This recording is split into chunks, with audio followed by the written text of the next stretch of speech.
Yan na kami karon sa Alan Pacific. Nag-pick up mi sa lechon. Ang lechon ta sa likod sa sakyanan.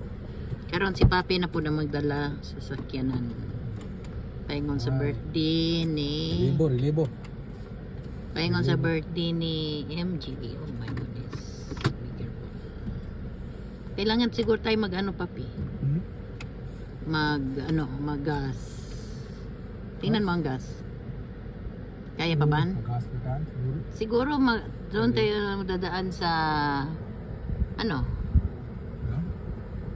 Ortiga Highway tayo. Malapit yun.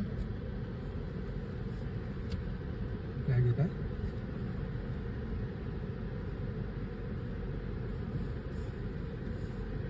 Pag-gas tayo sa pag-gas, kung saan lang tayo magkadaan? Gas, kung saan lang magkadaan? Ha? Hindi lang bumalik pa tayo doon sa suki natin. Oo, kung saan lang. Ha? Kung saan lang pwede. Kung saan tayo sa GPS. Kasi di ba? Ang gas.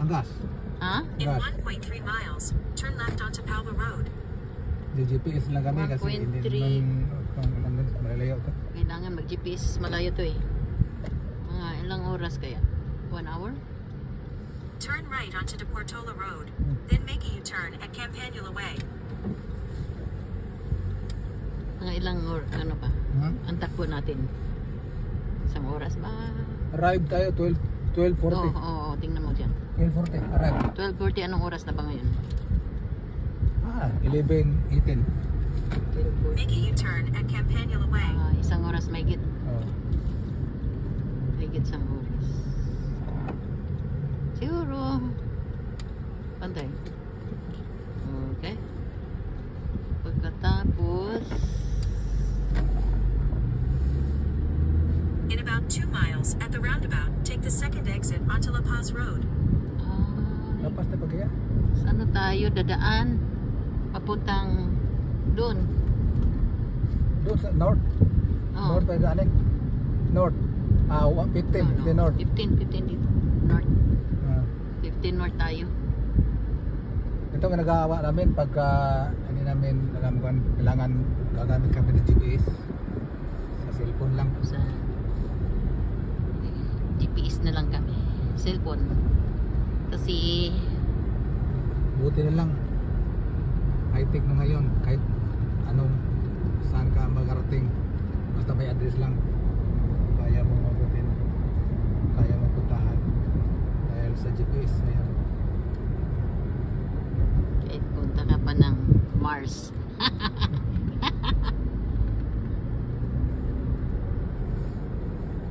Walang problema, i-GPS mo lang. Mayroong pang address sa Mars. Tingnan natin anong address doon. I-google natin.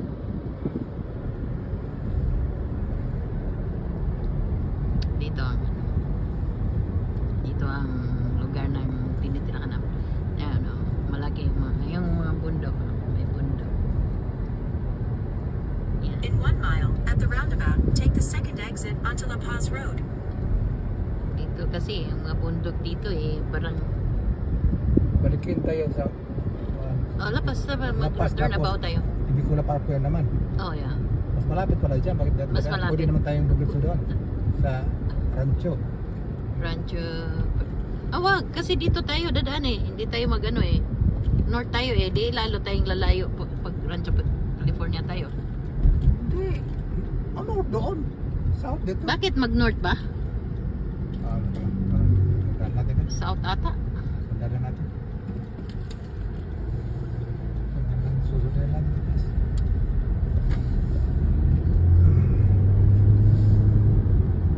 At the light, turn right onto Temecula Parkway.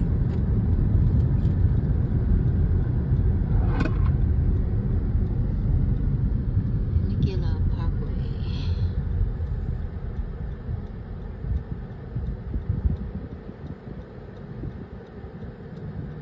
Ang ganda dito. Napakalinis.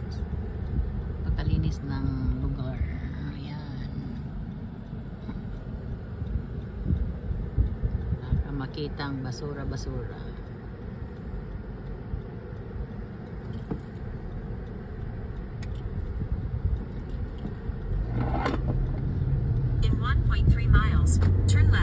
merge onto I-15 South. South nga. So, ikan or Hindi, mag-south tayo. Kasi pag doon tayo kay Mercito, kung doon tayo mag-umpisa, diretso tayo sa Ortiga kasi. kung mag-gas pass tayo dyan, In 1 mile, ikot naman. turn left to Ikot merge na. onto Doon na I-15 sa South. pinaka Di ba doon sa diretso tayo. Doon sa Oceanside tayo Di ba kung mag-gas tayo dyan? magpagas tayo. Ay wag na dyan kasi Oceanside pareha lang dito. Mura din doon. Okay doon. Pare-pareha lang sila. Oceanside na tayo. Patay sa ilalim ng freeway sa bed. Oo, di ba diretso Oceanside? O, doon tayo magpagas. Kasi diyan maganda sana diyan. 76 tayo daan. Iikot tayo. Sa 76 tayo daan, no? Oh, 76 naman tayo. Di tamang-tama. Tamang-tama ang gas natin.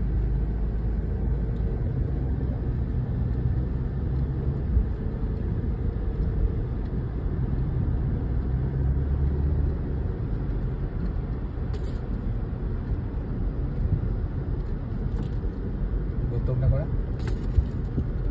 Hindi tayo nag-almusal. Ba't hindi ka nag-almusal? Kahit hindi ka nag-almusal kahit Oo, ayun, hindi ko pa. tinapay. Inom lang ng tubig. Oo. Sabi ko sa'yo oatmeal ka eh. Sabi ko sa'yo mag-oatmeal ka para hindi ka gutumin kasi malayo pa yun kung may tinapay ka bang dala wala rin. Ayun, magtiis. English yun lang, kainin ka. Ayun mo yung puto, may puto dyan. Oh, may puto pala, oh. May puto pala. Puto naman. Mamaya. Kaya na puto.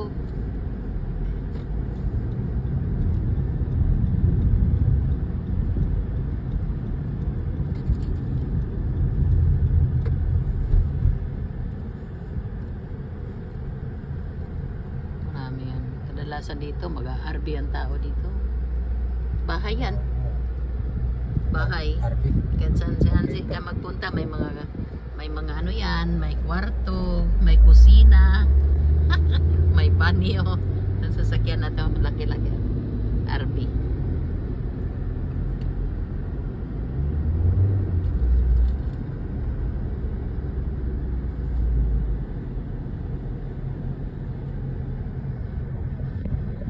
Parang bus.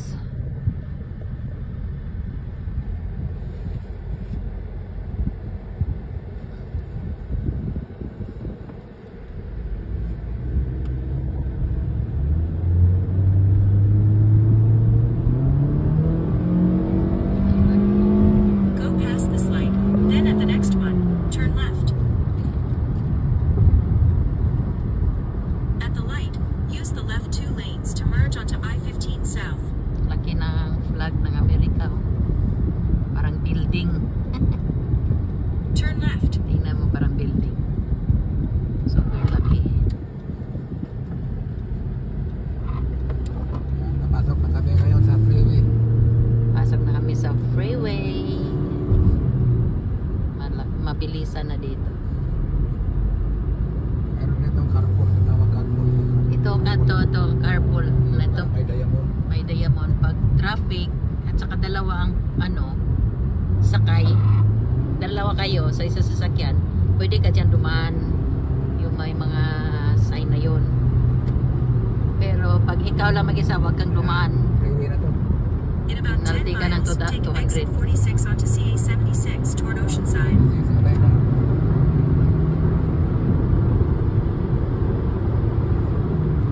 Bilis na ng takbo dito. Yeah, 70 miles per hour. 70 miles per hour. Oh, papi! Papi, dandahan, papi. Natatakot ako sa'yo, papi. Nako. Hindi masunod yan 70. Kung mabilis ang takbo sa iba, kailangan mabilis. Pag ikaw lang mag-isa, kailangan pwede tumakbo ka ng 75. Kailangan sa 5. Ang hirap kasi dito, kasi super takbo, napaka bilis ng takbo. Eh, ang problema, minsan may mag-brake. Ay, naks. Papi, dahan-dahan, papi. Natatakot ako sa'yo, papi, magdala. Huwag kang ano. Takot ako.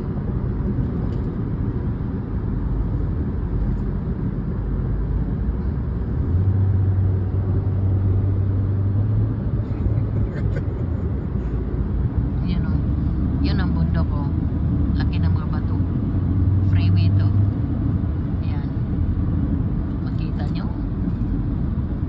Ayan. Kabilaan yan. Yan dito sa kabila. Ilang lento? Ayan. 1, 2, 3, 4, 4 na lento. Bilang Oh, baliw-balo lahat. Freeway. Balo lahat yung ano. Dapat-dapat. Kasi walang traffic light. Wala na mga traffic light. Walang kanto. Diretso. Freeway. Dire-diretso.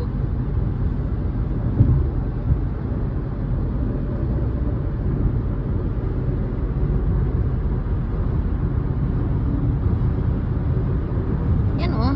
Ang laki ng mga bato. Ang ganda tingnan. Nasa taas. Napagitnaan kami ng bundok. Yan. Dito sa Amerika, pag magkatira ka na sa itaas ng bundok, ikaw ang pinakamayaman. Baliktad. Baliktad dito. Pero pag sa Pilipinas naka sa bundok, hirap kasi walang karsada. Dito kasi mga mayaman dito nakatira sa mga bundok. Pero meron mo din mayaman sa kuwan. Oo. Kuya Luisa. Yung mga ano, doon din sa ano pala Pilipinas ngayon, yung mga mayaman na rin doon sa bundok na rin eh. Maria Luisa at saka yung ano, may mga bago ngayon ko nakita. May mga bago ngayon ako nakita na mga bahay na sa bundok din. Sa Pilipinas, mga mayaman na rin na tumitira. Ganda. Ang ganda ng ano kasi. Ano ang hangin. Fresh. Fresh na fresh. Yan ito.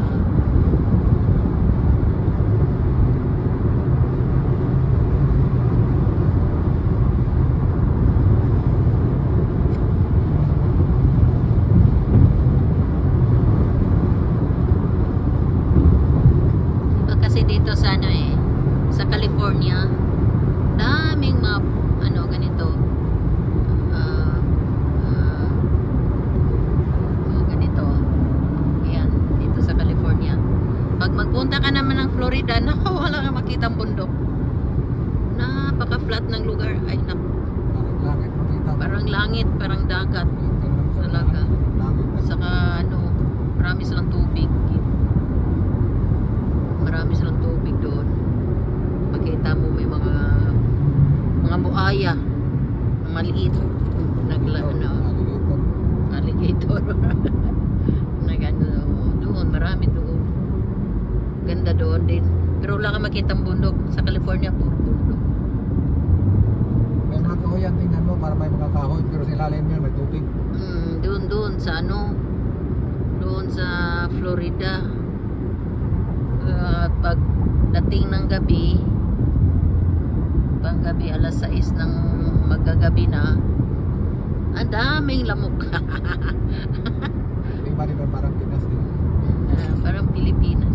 Pero dito walang lamok dito. Avocado doon, ang laki. Ang laki ng avocado parang Pinas. Dito, maliit ang avocado dito. Ayun ba, Bio? Police yun, no? Ay, hindi. Kala ko ano, kasi overspeeding. Kaya, Iba-iba yung mga avocado doon, hindi mabuhay dito. Avocado dito, maliliit ang avocado dito. dito mga abogado maliliit sa Florida, parang abogado sa Pilipinas. Kasi parang Pinas ang klima doon. Parang Pilipinas talaga ang klima doon. Tsaka yung malunggay, tubo-tubo doon. Buhay doon. Nabubuhay pati yung siniguilas. Kasi maraming malunggay doon. Si Medici, ang dami niya malunggay siniguilas. Mangga, langka. Nabuhayan tayo doon sa Pawi doon, pero pag Saka, maglamig. niyok, mayroon din siya doon. Pero dito wala. Di mabubuhay. ang mga ano sa Pilipinas ninabuhay dito. May ba? Ilan-ilan na buhay, pero hirap buhay yan. Hirap buhayin. Kasi pag mag-ano na, Pag nag-init-init, Pag- okay lang mainit kasi yung init pwede mo siyang diligan. Eh lamig kasi nagyayelo eh. Na mamatay tuloy. Hindi kaya ng ano halaman. Kaya lang dito ng halaman kung dito talagang halaman. Tagaritong halaman pero ang halaman galing dyan. Pumutubo siya pagdating ng yelo, panahon ng mag-yelo na wala. Namamatay na siya. Yan ang ano. Yan, mga avocado yan oh, mga liit-liit. Yan. Nasa mga kumano. Yan, mga avocado yan. Liit ng puno. Kaya siguro maliit ang bunga, no? Oh, maliit ang bunga, pero masarap. Masarap. Mga avocado dito masarap. Kasi ibang avocado dito eh. Sa atin, prutas sa atin yung avocado, pero dito sa Amerika, iba yan, gulay yan. Ginagawan lang guacamole or pang ano sa ulam. Pang ano sa sandwich o ano dyan. Ginagawang ulam dito.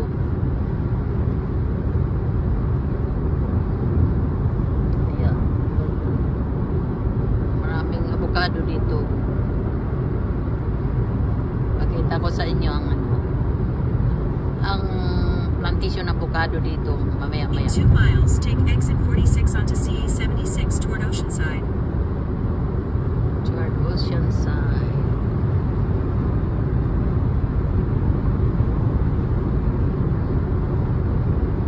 Yan.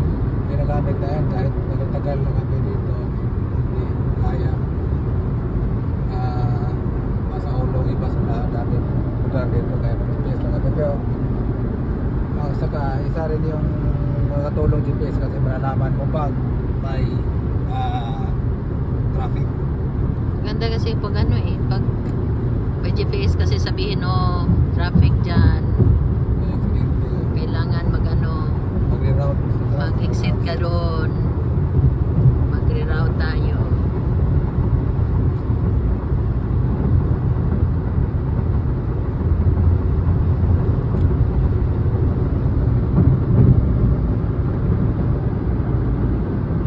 I-exit tayo dito sa freeway. Hanggang tayo sa 76.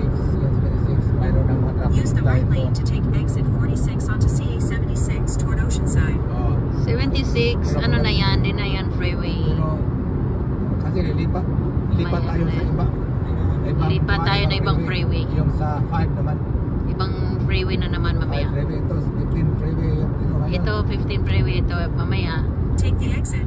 Exit tayo dito sa ano, para makalipat tayo sa ibang freeway.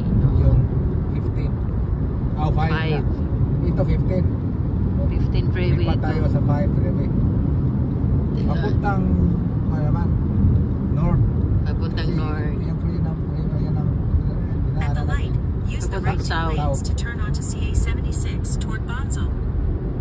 Bonso.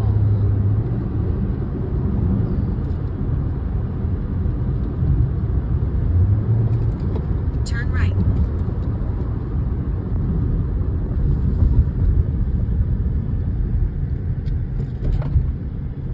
Stay in the middle 2 lanes.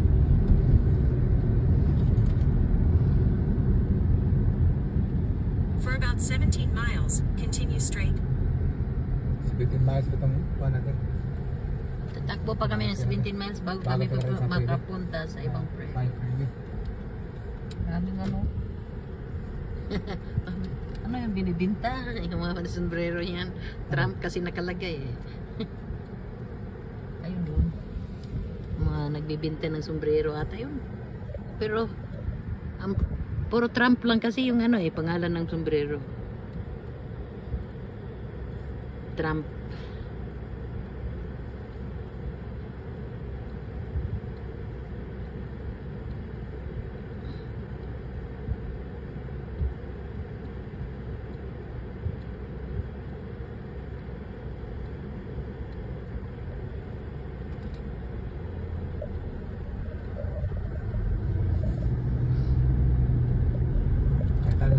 ma-stop dahil may traffic light na. Hindi na freeway. Traffic light na kasi. Kasi lilipat tayo sa isang freeway.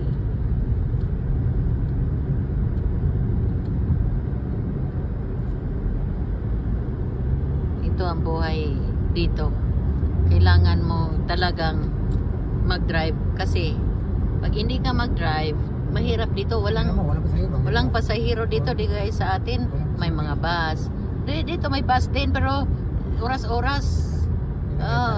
Hintayin mo, hindi kaya sa atin na mamaya nandyan na. Hindi, dito may oras yan. Ang ruta sa Pagkatapos, doon pa, dadaan kung saan saan. walang dito, itong ruta dito, walang daan dito. Walang daan. Walang pasahero kahit bus. Kahit bus wala. Kaya ano lang, kung ang mga bus, kung saan ka nakatira, doon lang yan, nakaikot-ikot. Kaya, Mayroon ding kuhan, pupuntang LA na bus, pero iba ang daanan. Oo. Iba ang daanan nila sa mga bus. Hindi tapat sa saka pupuntahan mo. At saka mahirap talaga pag ganyan. Kaya ang ngalakad sa tao dito iba miles talaga. Punta na 100 miles tapuhin mo. Kaya kailangan ka talaga dito, mandatory mag-drive dito.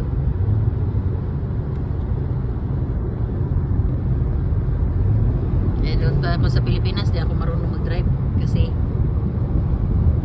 pagbaba ko may tricycle na, may habal-habal o ano pa dyan. Pagbaba lang ng bahay. Para nila sila lang hindi mo din na May sasakyan kami, nasisira na lang. Kasi hindi ako marunong mag-drive doon. Ayaw ko talaga kasi may mga kapatid na mo nagda-drive sa akin.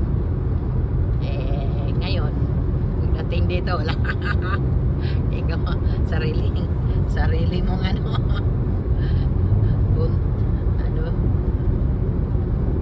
drive ganito, motor. doon, motor, nagdadrive ako ng motor, pero ang ganito, hindi, dito na lang ako napilitan. Kasi, may hirap ma-stuck kapag ano.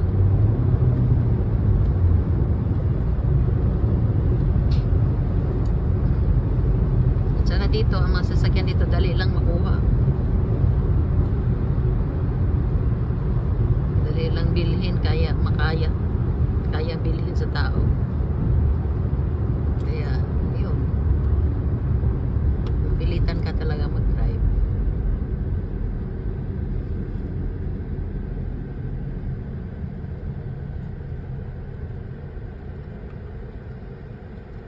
Kaya, yun.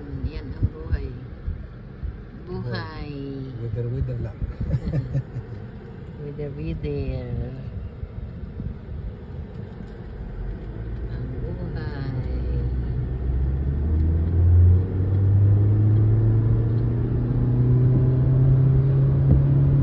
Kaya siguro ngayon dito lang kami muna. Kita-kita tayo doon sa pagdating sa birthday ni MJ. Sige, dito na lang muna. Bye bye guys. Kita tayo.